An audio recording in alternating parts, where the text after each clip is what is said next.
They claimed a black boy born in chains could never grasp the language of iron and gears. They insisted his kind was meant for picking cotton, not constructing machinery.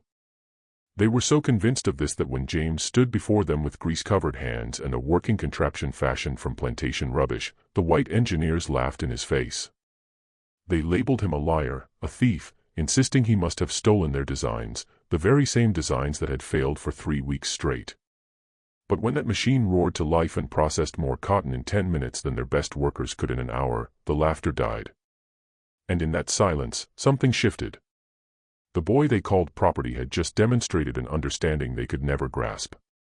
This is the story of how one enslaved child, armed with nothing but scraps and brilliance, brought a southern plantation to its knees and made grown men with engineering degrees question everything they thought they knew about who deserved to be free.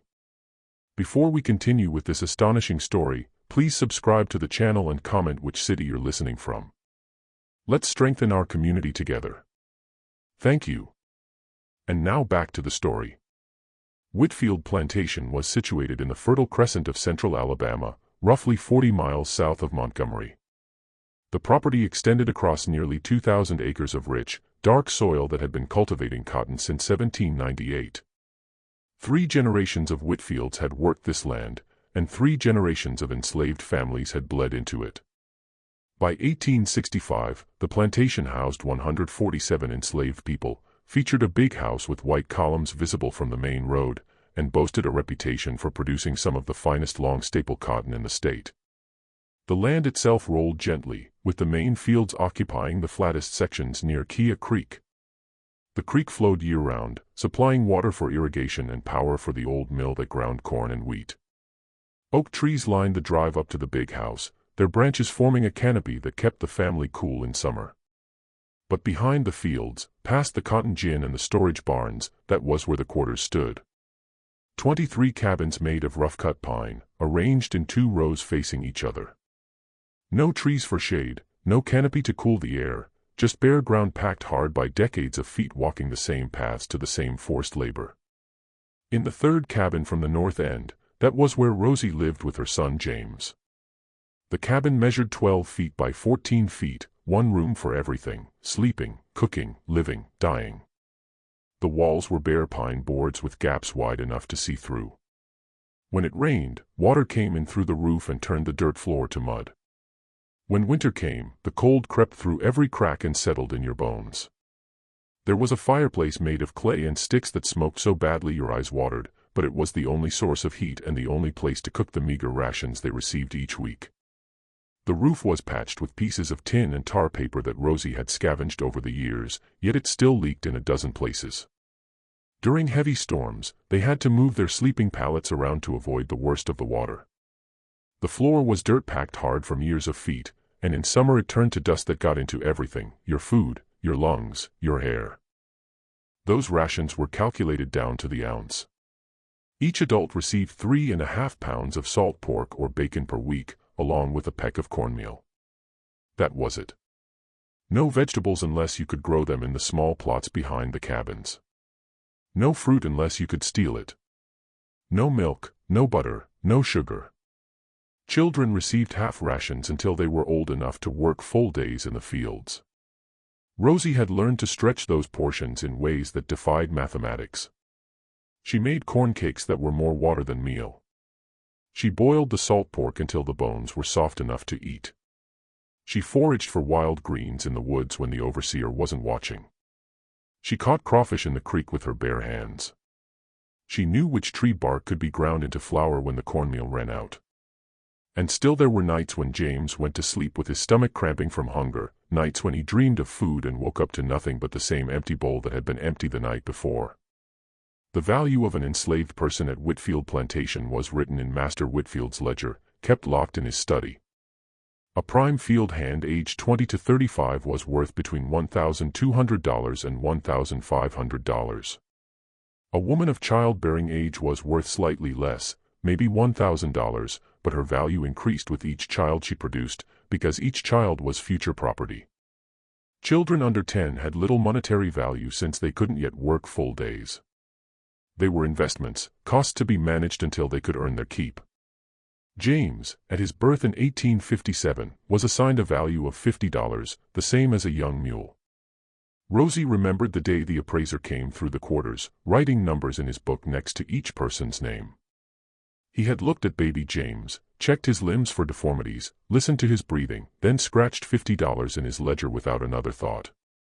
That was what her son's life was worth to these people, $50, less than the cost of the suit Master Whitfield wore to church. But Rosie knew her son was worth more than any number in any ledger. She saw it in the way he watched everything.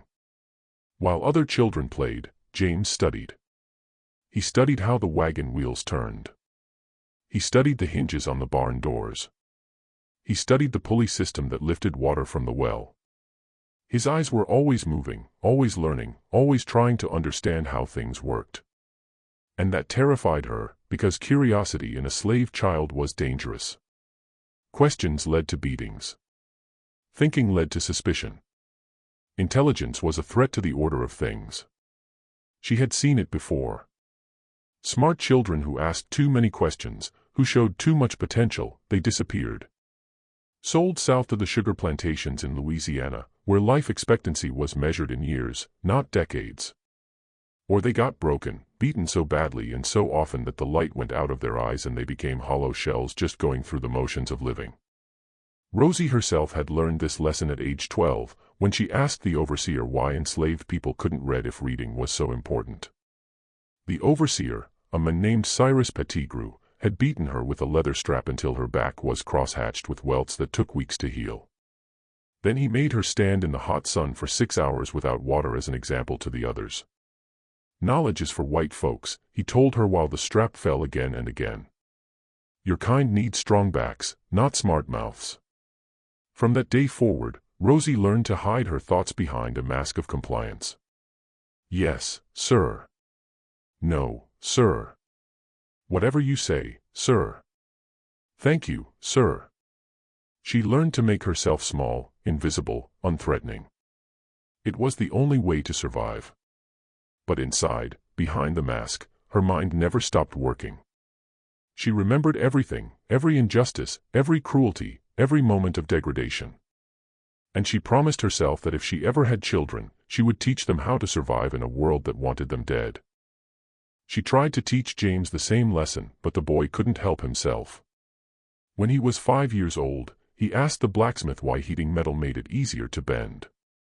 The blacksmith, an enslaved man named Marcus who had been working iron for 30 years, looked around nervously before answering. Heat makes the metal softer, boy. Makes the molecules move around more so they can slide past each other. Now stop asking questions before you get us both whipped. But James couldn't stop. His mind worked like one of the machines he studied, always turning, always processing. Why did the water wheel turn? Why did some woods burn hotter than others? Why did metal rust? Why did the cotton gin have teeth arranged in that particular pattern? Why did the plow blade curve that way? Why did the wagon need grease on the axles? Every day brought new questions, and Rosie lived in constant fear that one of those questions would be overheard by the wrong person. Every day began the same way. The bell rang at 4:30 in the morning, a harsh clang that cut through darkness and pulled people from whatever small bit of rest they had managed to find. The bell was mounted on a post in the center of the quarters, and Pettigrew rang it with obvious pleasure, swinging the rope hard enough to make the bell scream. There was no snooze button, no 5 more minutes, no mercy for the sick or the exhausted. You got up or you got the whip. Rosie would rise first, her body aching from the previous day's work, and light a small fire to heat water for corn mush. The fire starting itself was a skill, the wood often damp, the kindling scarce. She had learned to save the driest pieces, to blow on the embers just right, to coax flame from almost nothing. James would wake to the sound of her moving in the dark, the smell of smoke, the low murmur of voices from other cabins as the quarters came reluctantly to life. He would watch her work, seeing how she did everything with economy of movement, nothing wasted, every action purposeful. By 5 o'clock, everyone was expected to be in the fields. Men, women, children over the age of 8. The only exceptions were the house servants who worked in the big house, the blacksmith, the carpenter, and the very old or very sick who could no longer work. Everyone else went to the cotton. During planting season, you worked the soil with hoes and plows, breaking up the hard red clay until your hands bled. During growing season, you chopped weeds and thinned plants under the burning Alabama sun.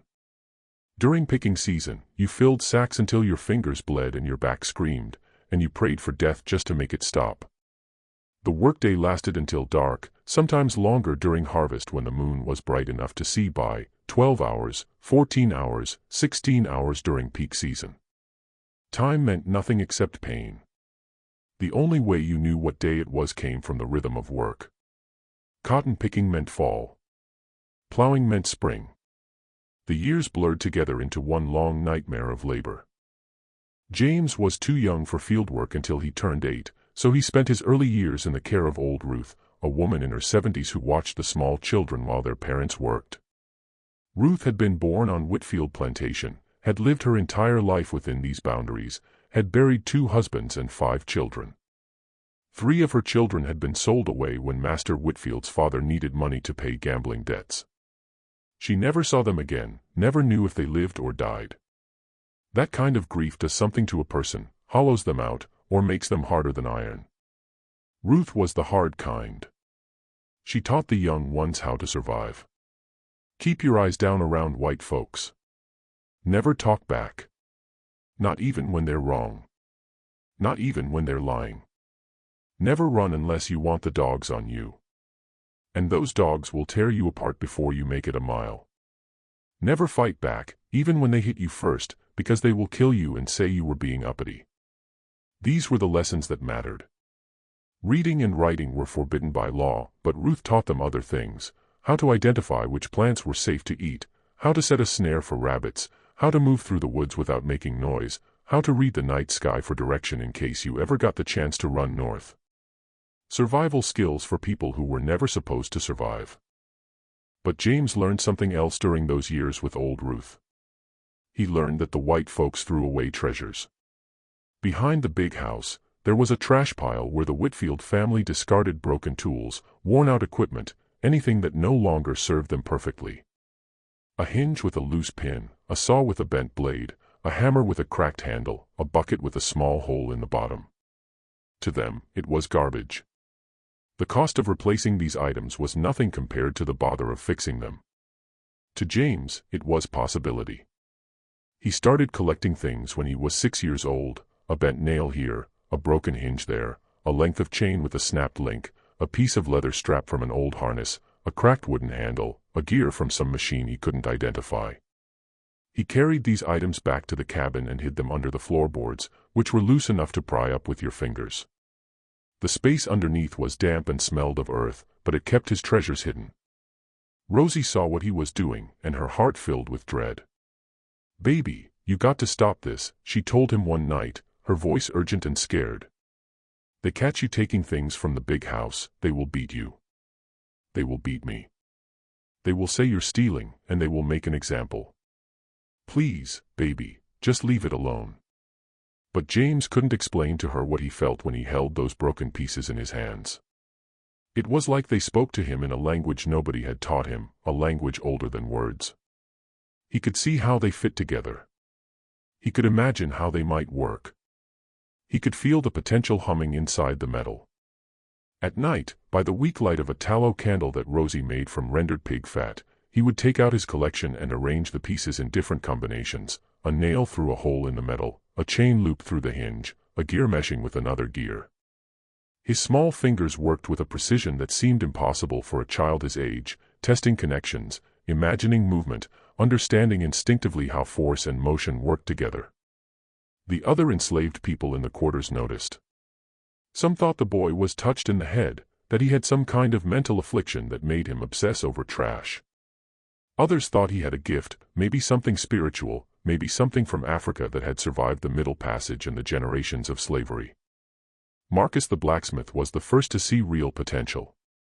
He watched James one evening, saw how the boy's hands moved with purpose, saw the concentration in his young face, saw how he wasn't just playing but working, solving problems, learning. "That boy got something special," Marcus told Rosie one Sunday when they had a few hours of rest. "You need to protect that. But how do you protect a gift in a place designed to crush anything that makes you different? How do you keep a light burning when everything around you is designed to snuff it out? When James turned 8 in 1865, everything changed. The war had been raging for 4 years. Everyone knew it, even though the white folks tried to keep news from reaching the quarters. But information has a way of traveling. Travelers on the road would whisper to field workers. House servants would overhear conversations and pass them along. Newspapers left lying around would be examined by those few who had secretly learned to read. You could feel the war in the tension that hung over the plantation like humidity. Master Whitfield was anxious, short-tempered, prone to fits of rage over small mistakes. His oldest son had died at Gettysburg, shot through the chest in Pickett's charge, that suicidal assault that accomplished nothing except filling graveyards. His younger son had come home with one arm missing below the elbow and a laudanum habit that grew worse every month. The boy sat on the porch of the big house all day, staring at nothing, sometimes crying, sometimes laughing at things that weren't funny. The overseer carried his pistol everywhere now, even when he walked between the cabins at night, checking to make sure no one was meeting or planning or whispering about freedom. There were rumors flying through the quarters, whispered in the dark, passed from field to field. Lincoln had freed the slaves up north. The Union was winning. Freedom was coming. But when, and at what cost? Would the white folks let them go peacefully, or would there be more blood, more death, more suffering before the end? James was assigned to work in the gin house, the building where cotton was processed after picking. It was considered lighter work than field labor, suitable for children and the elderly. The gin house was a large wooden structure that smelled of cotton lint and machine oil and sweat and desperation. The gin itself was a massive contraption of wood and metal, powered by a mule walking in endless circles to turn the main shaft. The mule, a gray animal named Caesar, walked the same circular path 12 hours a day, every day, until he was too old and sick to continue. Then he was replaced by another mule who would walk the same path until he too broke down. Cotton went in one end of the gin, fluffy and full of seeds and bits of leaf and stem. It came out the other end cleaned, compressed, ready for market. The gin could process about 500 pounds per day when it was working well, which was not often. It jammed constantly. Parts broke. Belts slipped. And when it stopped working, people were beaten because the white folks assumed someone had been careless or lazy. James' job was to feed cotton into the machine, keep the flow steady, and clear jams when they happened. It was dangerous work. The rotating drums could catch your hand if you weren't careful, pull you in, crush your fingers or your whole arm. Every year, someone on some plantation lost a hand to a gin. But James was careful, and more than careful, he was fascinated. It was in the gin house that his education truly began. He watched that machine with an intensity that made the overseer nervous. "Boy, stop staring and keep working," Pettigrew would bark, his voice sharp with suspicion. But James couldn't help himself. He saw how the rotating drums with metal teeth grabbed the cotton and pulled it through narrow slots too small for the seeds to pass through. He saw how the lint was then brushed away by another set of drums rotating in the opposite direction. He saw how the cleaned cotton fell into a press where it was compressed into bales by a screw mechanism requiring 2 strong men to operate. Every part of the machine had a purpose. Every movement was connected to every other movement. It was beautiful in a way he had no words to describe, beautiful the way a river is beautiful, powerful, and purposeful and inevitable. During his lunch break, which was 30 minutes at noon when the heat was most oppressive, James would walk around the gin house examining the other equipment. There were spare parts stacked in corners, covered with dust and cobwebs. Old gears and pulleys hung on walls like strange decorations. A broken conveyor belt coiled like a dead snake in one corner. Barrels of oil and grease. Piles of cotton rejected for various defects. And in the back, behind stacks of cotton bales that reached almost to the ceiling, there was a pile of scrap that had been accumulating for years, broken tools, snapped chains, bent axles, cracked gears with missing teeth, shattered pulleys, twisted metal that had failed under stress. To everyone else, it was junk waiting to be hauled off and dumped somewhere. To James, it was a classroom. It was a museum. It was a treasure trove of lessons about how materials failed, why designs didn't work, and what happened when theory met reality. He started taking pieces from the scrap pile, small things that wouldn't be missed, a gear the size of his palm with 3 broken teeth, a section of chain about 2 feet long with links that were stretched and deformed, a wooden pulley with a cracked wheel that would never turn smoothly again, a handful of bolts and screws of various sizes, a piece of iron bar about a foot long bent at one end. He hid them in a burlap sack tucked behind his workstation, and he carried them back to the cabin each night, terrified that Pettigrew would stop him and demand to know what he was carrying. But the overseer never did. Why would he? What use did a slave child have for broken machinery? What threat could a boy pose with a handful of scrap metal?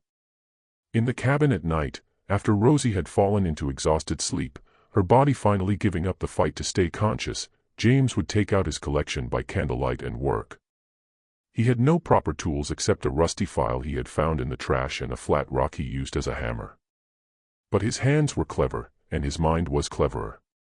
He learned that if you heated a nail in the fire until it glowed red, you could bend it to any shape you wanted while it was hot, and it would hold that shape when it cooled. He learned that you could smooth rough metal by rubbing it against stone for hours, creating surfaces that fit together almost perfectly. He learned that different woods had different strengths, oak strong but hard to work, pine easy to carve but weak, hickory flexible enough for good handles. He learned that wire could be twisted into shapes that were stronger than the wire itself. These were lessons no one taught him. They came from trial and error, from countless failures, from refusing to give up even when nothing worked, even when his fingers were bloody and his eyes burned from strain and exhaustion. His first creation was simple but meaningful, a small wheel made from a wooden disc he had carved from a piece of oak, mounted on an axle made from a thick nail he had straightened and filed smooth, suspended in a frame made from bent wire he had scavenged from a broken basket. When you spun the wheel, it turned freely with minimal friction. That was all it did.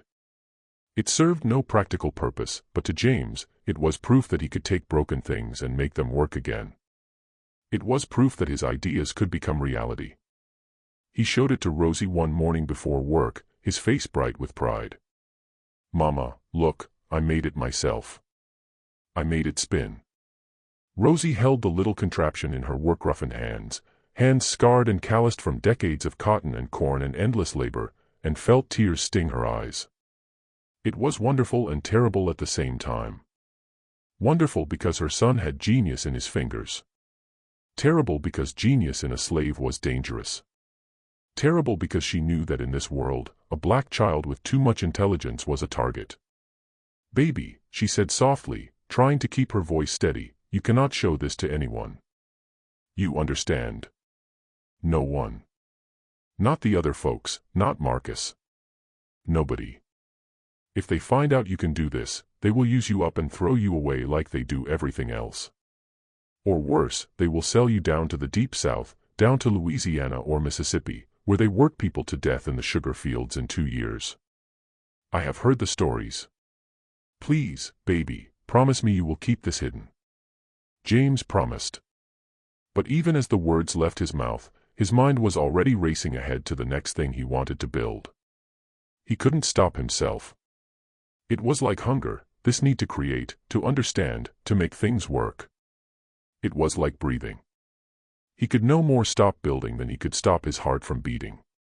The months passed, and James's collection grew. The space under the floorboards was packed with parts organized into categories that made sense only to him. Gears in one section sorted by size, chains and belts in another, screws and bolts and nails in a third section separated by length and thickness, pieces of leather and lengths of rope, bits of glass and shards of metal, springs and hinges and brackets. Every piece was examined, catalogued in his mind, understood for its potential. He could close his eyes and see the entire inventory. He could reach under the floorboards in the dark and pull out exactly the piece he needed. And slowly, project by project, night after night, he taught himself the principles of mechanics, leverage, how a long lever could move a heavy weight with little effort, torque, how rotational force worked differently than straight-line force, gear ratios, how different-sized gears could change speed and power, friction, how different surfaces resisted motion in different ways, weight distribution, how balance affected stability. These were not words he knew, but he understood the concepts in his bones, understood them through experimentation and observation and intuition. He built a pulley system that could lift a bucket of water from the floor to the ceiling using a quarter of the effort it would take to lift it directly. He built a wheeled cart from scrap wood and old wagon wheels that could carry twice the load of a regular basket. He built a trigger mechanism that could snap a stick in half when you pulled a string, the tension stored in a bent piece of metal releasing all at once. He built a small press that could flatten pieces of metal by amplifying force through a screw mechanism. None of these things had any practical use in the cabin, but they proved something important. They proved that James understood how the physical world worked. They proved that his mind could solve problems that most adults couldn't even conceptualize. They proved that he had a gift that went beyond normal intelligence, something rare and precious and dangerous. Marcus the blacksmith was the first person outside the cabin to learn James' secret. It happened by accident one evening in late summer. Marcus had been walking past their cabin on his way back from the forge when he heard a strange clicking sound, rhythmic and mechanical. He peered through a gap in the boards and saw James working on something by candlelight, his small hands moving with the confidence and precision of a trained craftsman. The boy was maybe 9 years old, and he was assembling a complex mechanism with gears and levers, his face intense with concentration. Marcus watched for several minutes, mesmerized, before quietly walking away. He said nothing that night, but the next day he pulled James aside near the forge when no one else was around. "Boy, I seen what you been doing last night. Don't worry, I ain't going to tell nobody. But you need to be more careful. You need to work quieter. And if you ever need help understanding how metal works, you come find me when it's safe. I will teach you what I can. But we got to be smart about it." That was how James learned to work iron.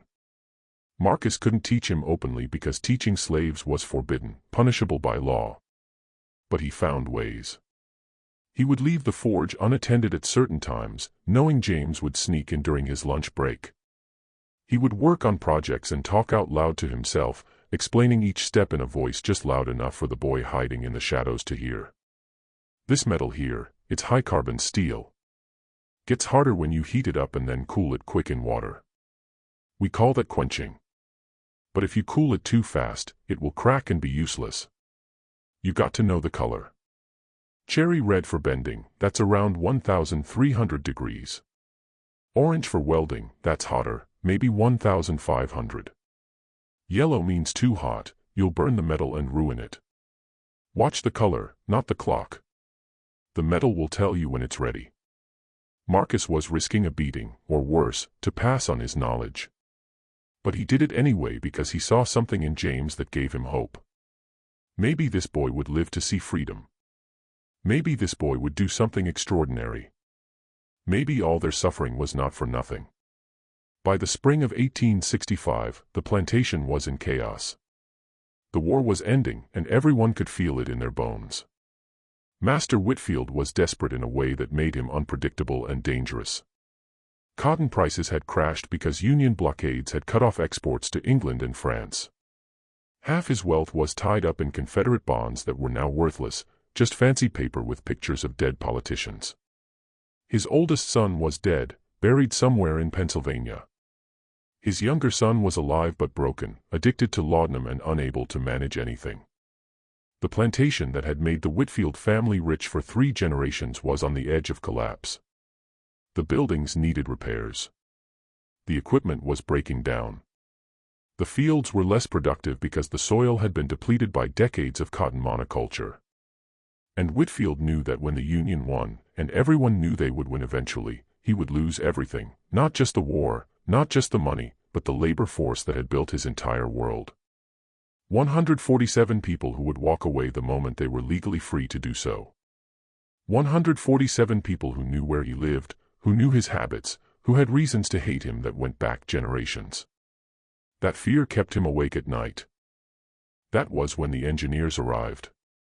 3 white men from Montgomery, hired by Whitfield to solve a problem that money alone couldn't fix. The cotton gin, though functional, was slow and outdated. It could process about 500 pounds of cotton per day when it was running well. Whitfield wanted a new design that could double or triple that output. If he could increase production dramatically before the war ended, maybe he could stockpile enough cotton to survive the financial collapse everyone knew was coming. Maybe he could sell it when prices recovered. Maybe he could salvage something from the ruins. The engineers set up in the gin house, spreading blueprints across a makeshift table made of sawhorses and planks, arguing about gear ratios and drive mechanisms and power sources. They had impressive credentials. They'd studied at universities. They used technical language that sounded authoritative and precise. They drew elaborate diagrams with straight edges and compasses. They calculated forces and velocities and efficiencies with mathematical formulas.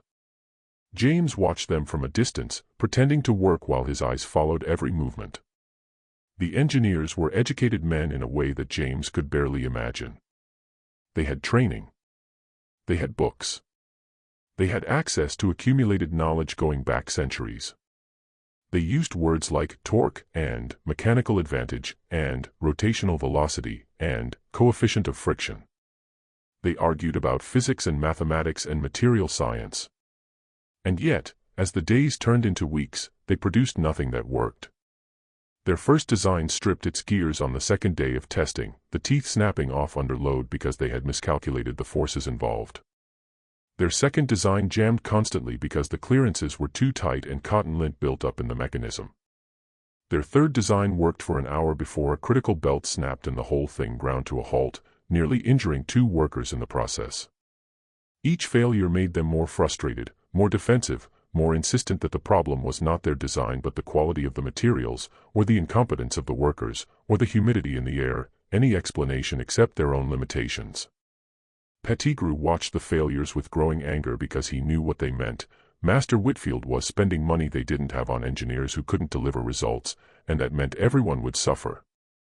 Rations were cut to stretch the budget. Work hours were extended to compensate for lost productivity. The whip came out more often for smaller infractions. The whole plantation felt the pressure of those failures in the gin house, and that pressure fell hardest on the people who had the least power to resist it. James saw the problems immediately, saw them with a clarity that would have seemed impossible to anyone who knew his background.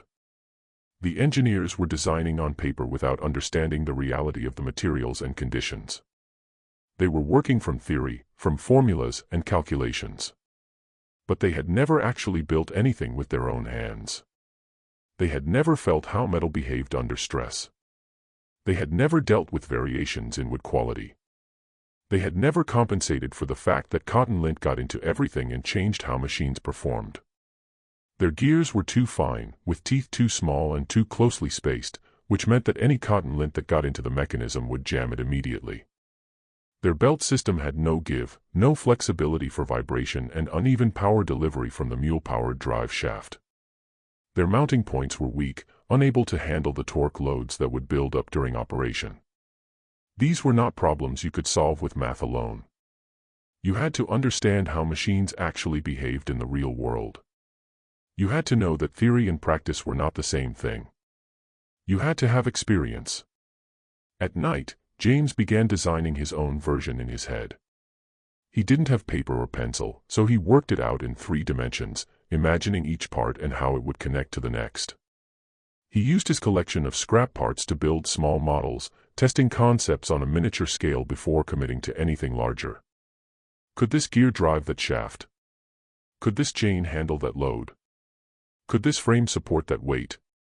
What would happen if the power input varied? What if the cotton was too wet or too dry? How could you make the mechanism self-cleaning so lint didn't build up? Hour after hour, night after night, while Rosie slept and the other cabins were dark, James built and tested and rebuilt, working by candlelight, his hands moving with purpose and precision. His design was elegant in its simplicity, which is often the mark of true genius.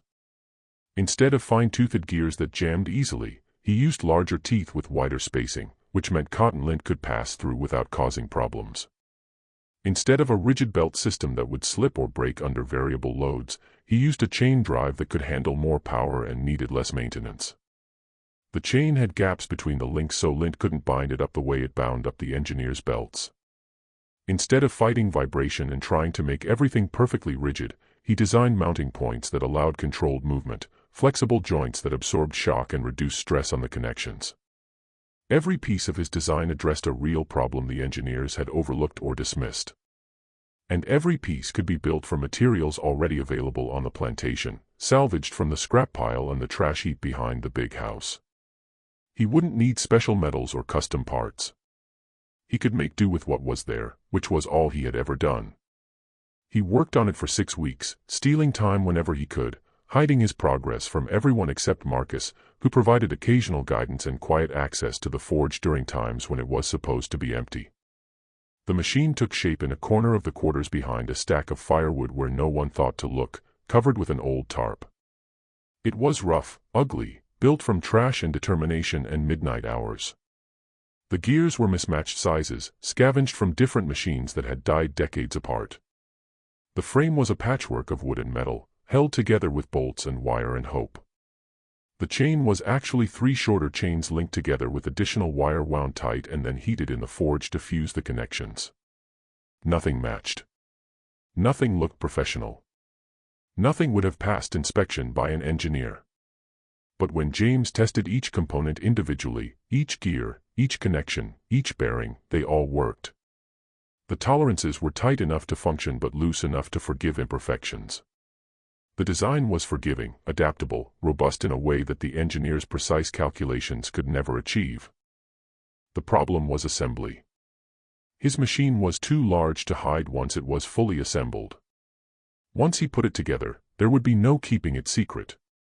And what would happen then? Would they accuse him of stealing? Would they destroy it out of spite or fear? Would they punish him for daring to build something without permission? For daring to think he knew better than educated white men? Would they punish Rosie for raising a child who didn't know his place? The fear paralyzed him for days. He had come so far, invested so much of himself, worked so many nights until his eyes could barely focus and his fingers ached. And now he was terrified to take the final step. What if it didn't work? What if he had miscalculated something? What if he was wrong and the engineers were right, and he was just a foolish child playing with broken toys? It was Rosie who finally pushed him forward. She had watched her son work himself to exhaustion for weeks, had seen the fear and doubt growing in his eyes like shadows. One night she sat beside him in the cabin, the candlelight making their faces look like bronze sculptures, and took his hands in hers. "Baby," she said, her voice soft but firm, "I have been scared your whole life. Scared they would hurt you. Scared they would break you. Scared they would take that beautiful mind of yours and crush it like they crush everything beautiful in this world.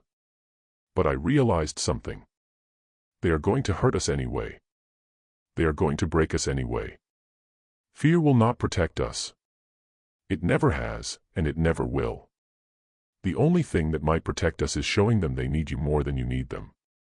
So build your machine. Show them what you can do. Show them that they are wrong about us, about what we can do, about who we are. And maybe, just maybe, that will keep you alive long enough to see freedom. And maybe, just maybe, other people will see what you did and realize that we are human beings just like they are."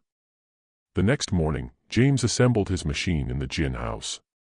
He worked quickly before he could lose his nerve, before anyone could stop him, before the fear could creep back in and freeze him.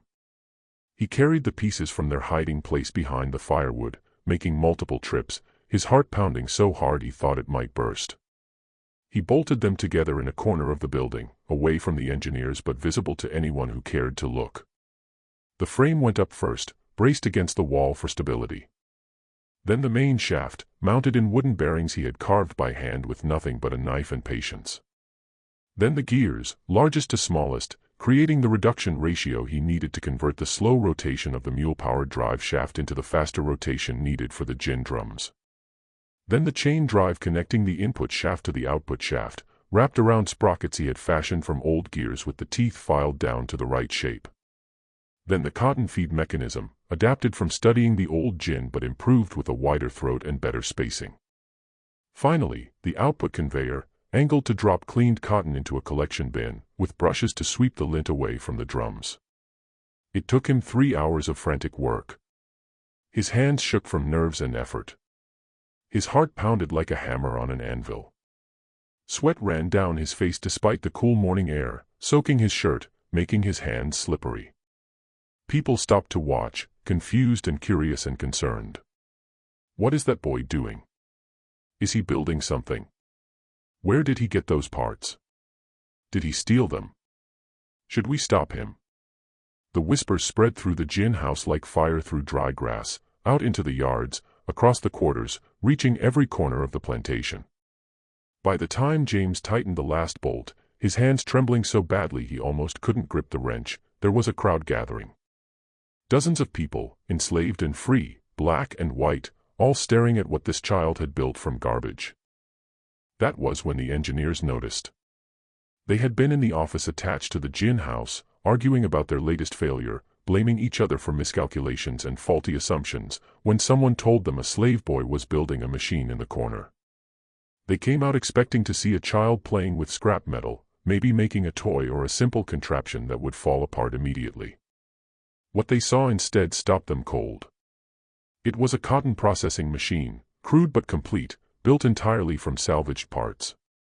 The design was different from theirs, simpler in some ways, more clever in others. And it had been built by a Negro child who wasn't supposed to be able to read, let alone understand mechanical engineering. A child with no formal education, no training, no access to books or blueprints or formulas. A child worth $50 in Master Whitfield's ledger. The lead engineer, a man named Harrison Blackwell who had studied at the Virginia Military Institute before the war, walked up to James with his face red with anger and humiliation. "Boy," he said, his voice sharp and dangerous, "what the hell do you think you are doing?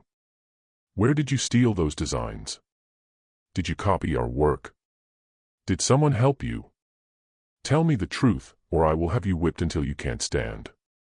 I will have you sold south where they will work you to death in the sugar fields."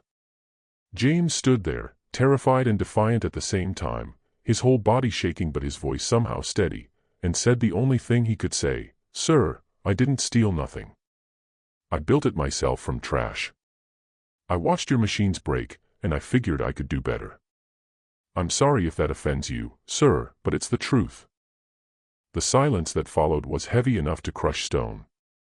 "You figured you could do better," Blackwell repeated, his voice dripping with contempt and disbelief. "You, a slave child who cannot even read, a child who probably doesn't even know what an engineer is, you think you can design a machine better than trained engineers who studied for years at universities. You think you know more than we do." The other two engineers laughed, the kind of laughter that comes from relief more than humor. For a moment they had been worried. For a moment they had thought maybe their entire worldview was wrong. But now they saw it was just a slave boy with delusions, with ideas above his station. The natural order had not been challenged after all. Everything was still as it should be. Blackwell turned to Pettigrew, who had rushed over when he heard the commotion, his hand already on the whip at his belt. "This boy needs to be disciplined," Blackwell said, his voice hard and cold. "He has wasted time and materials building this garbage. Worse, he has stolen our designs and is trying to take credit for our work. This is intolerable. I want him punished as an example to the others. I want him to understand that there are consequences for this kind of behavior." Pettigrew nodded, his face showing the satisfaction of a man who enjoyed his work. "I will take care of it," he said, starting to uncoil the whip. But then Master Whitfield himself appeared, drawn by the crowd and the shouting and the tension that hung in the air like static before a lightning strike. "What is going on here?" he demanded, his voice cutting through the noise. Blackwell explained the situation, painting James as a thief and a troublemaker who had dared to think he was better than his betters, who had stepped out of his place and needed to be reminded of it. Whitfield listened, his face unreadable, his eyes moving from the engineers to James to the machine and back again. Then he looked at the machine more carefully, walking around it, examining the connections, testing the stability of the frame with his hands. Then he looked at James, really looked at him, seeing him maybe for the first time as something other than property. "Boy," he said, his voice measured and careful, "did you really build this yourself?" "Yes, sir," James said, his voice barely a whisper, his throat so tight with fear he could barely speak. "And does it work?" "I don't know, sir. I just finished putting it together. I haven't tested it yet. Whitfield was quiet for a long moment, and you could see him thinking, calculating, weighing options. Then he said something that surprised everyone, even himself. Well, let's find out. Load some cotton and start it up. If it works, we'll talk about what happens next. If it doesn't, then Pettigrew can do his job. James' hands shook as he fed cotton into his machine. His whole world balanced on this moment. Marcus stepped forward to help, connecting a mule to the drive shaft, speaking quietly to James, giving him courage. You did good work, boy. This will work.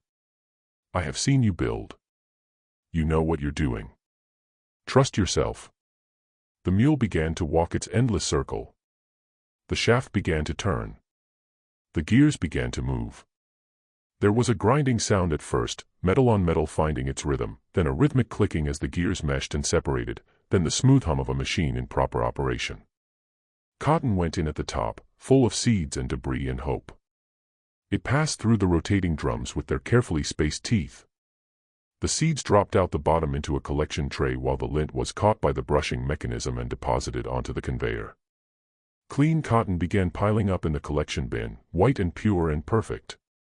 It worked. God in heaven, it worked.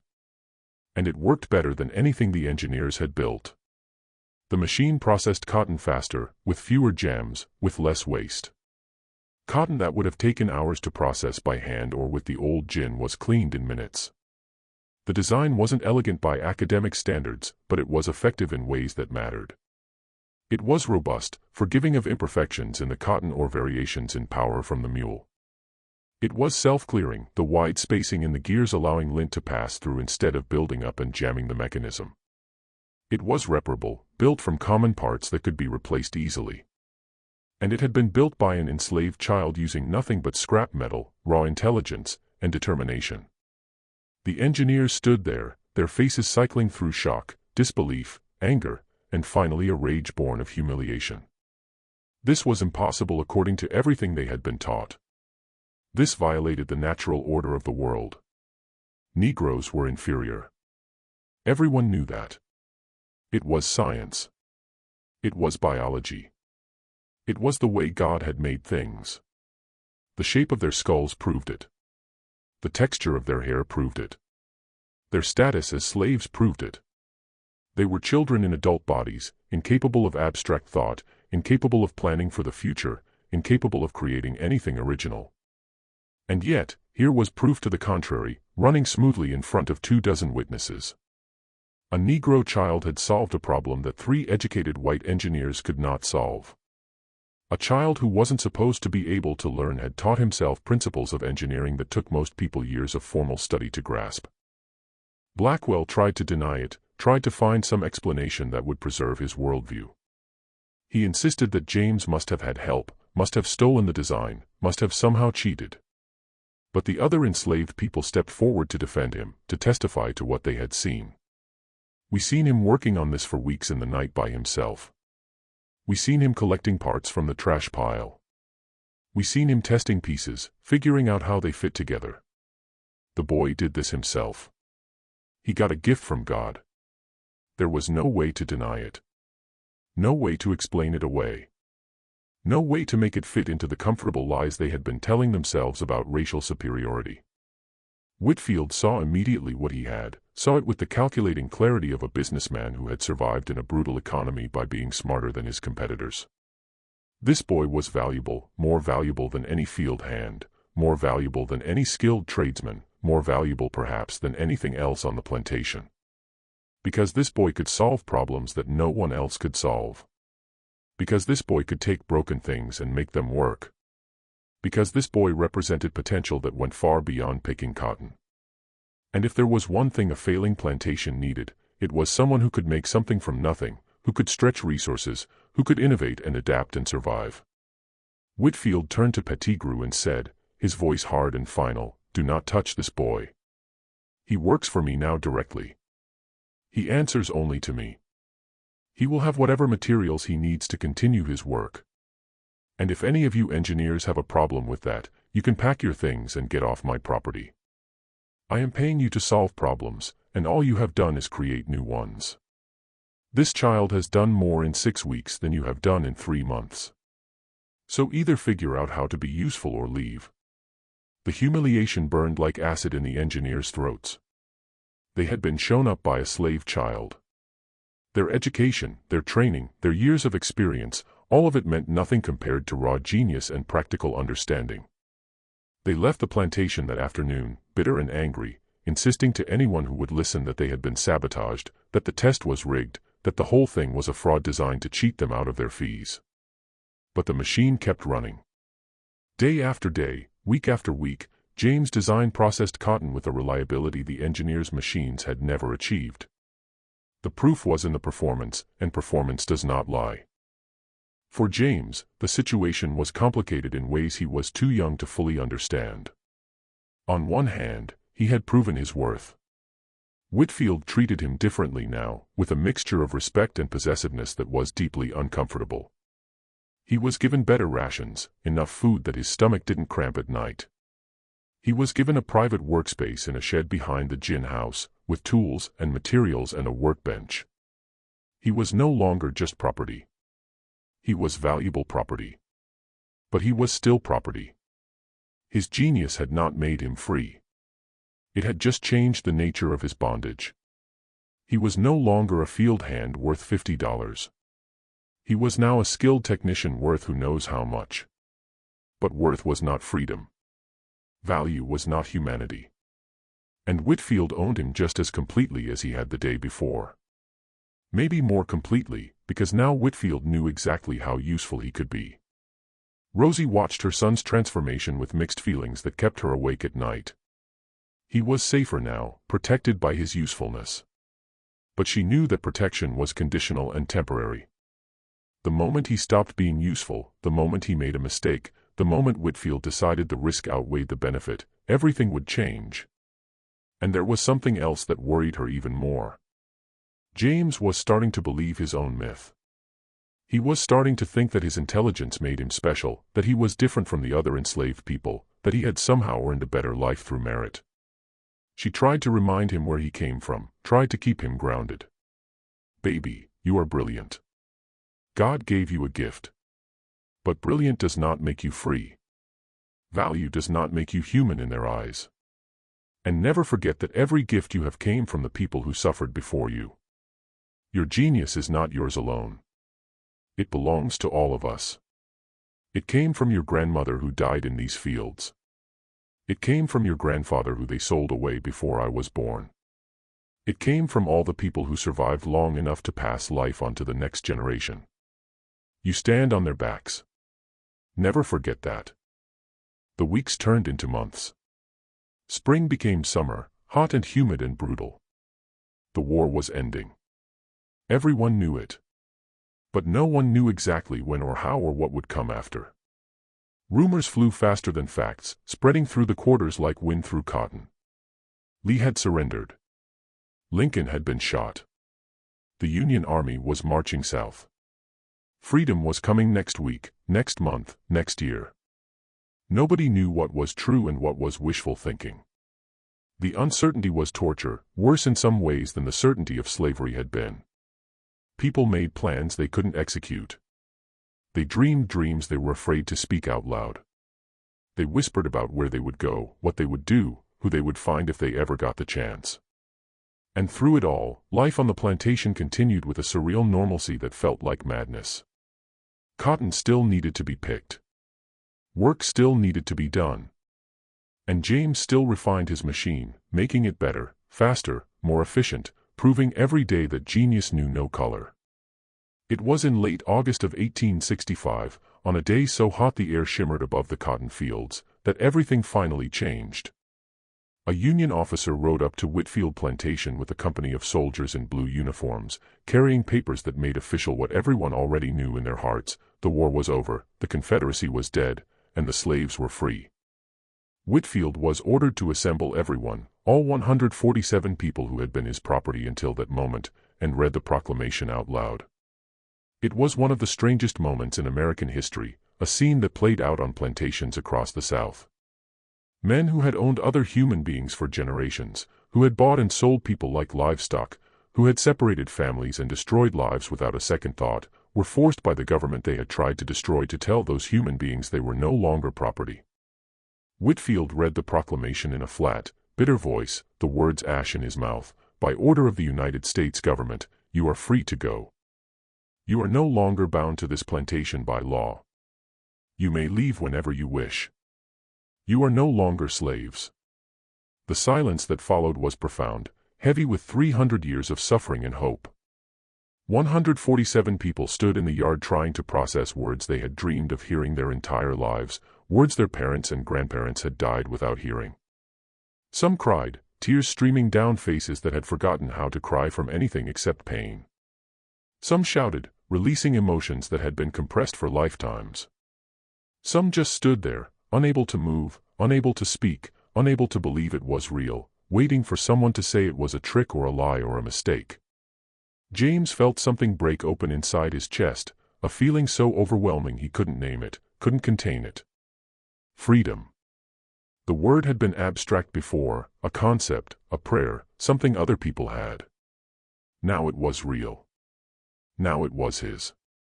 He turned to his mother and saw tears streaming down her face, saw her whole body shaking with something between laughter and sobs.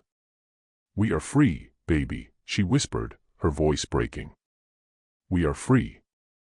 We can leave. We can go anywhere. You can be anything you want." But even in that moment of pure joy, there was fear underneath. Because freedom without resources was not really freedom. Where would they go? How would they survive? What did freedom actually mean for people who had never been allowed to own anything, learn anything, be anything except property? They had no money, no land, no education except what they had stolen in secret, no connections, no safety net. Freedom was wonderful and terrifying in equal measure. Whitfield was not done talking. He cleared his throat and continued, his voice carefully neutral, trying to hide his desperation. "However, I am prepared to offer wages to anyone who wishes to stay and continue working. Times are hard for everyone. The South is destroyed. There are no jobs anywhere.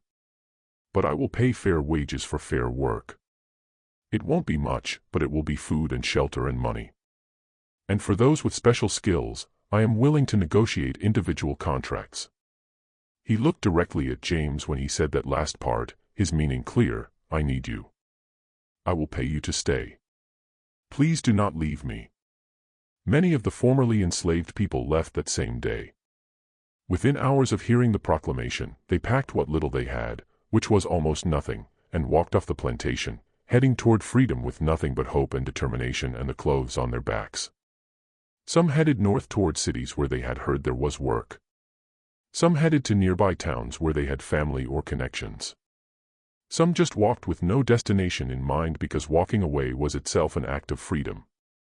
Others stayed, at least temporarily, because they had no other options. They had no money, no land, no education, no connections. Leaving meant risking starvation on the road. Staying meant accepting wages that were barely enough to survive on, wages designed to keep them dependent, to keep them working in the same fields they had worked as slaves. It was not the freedom anyone had dreamed of. But it was better than slavery. It was a beginning. James and Rosie stayed, but on new terms that felt revolutionary even though they were still exploitative. Whitfield offered James a contract, an actual written agreement that specified wages, working conditions, and a share of any profits from machines James designed. It was still exploitation by any reasonable measure. The wages were low. The terms were one-sided. The profits would mostly go to Whitfield. But it was a far cry from slavery. For the first time in his life, James was being compensated for his labor.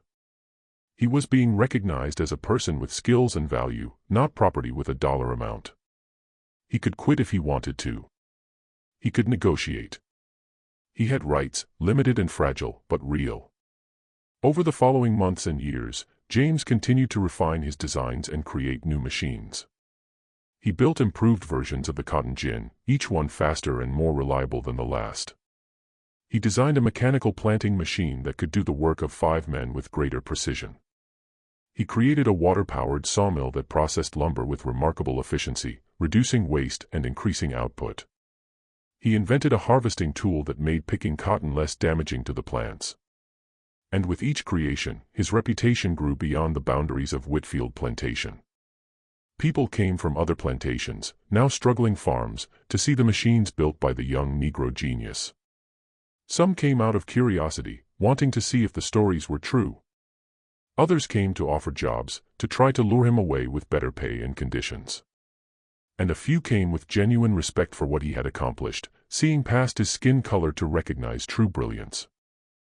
But James never forgot where he came from, never forgot the people who had suffered so he could be here. He used his money, every spare dollar, to help other formerly enslaved people. He funded a school in the quarters, a real school with books and slates and a teacher, teaching children to read and write and calculate, giving them the education that had been forbidden to their parents. He hired Marcus the blacksmith as his assistant and partner, paying him fair wages and sharing credit for their collaborative work, making sure Marcus got recognition for the knowledge he had passed on. He helped families buy land, loaning them money at no interest, helping them build lives of their own.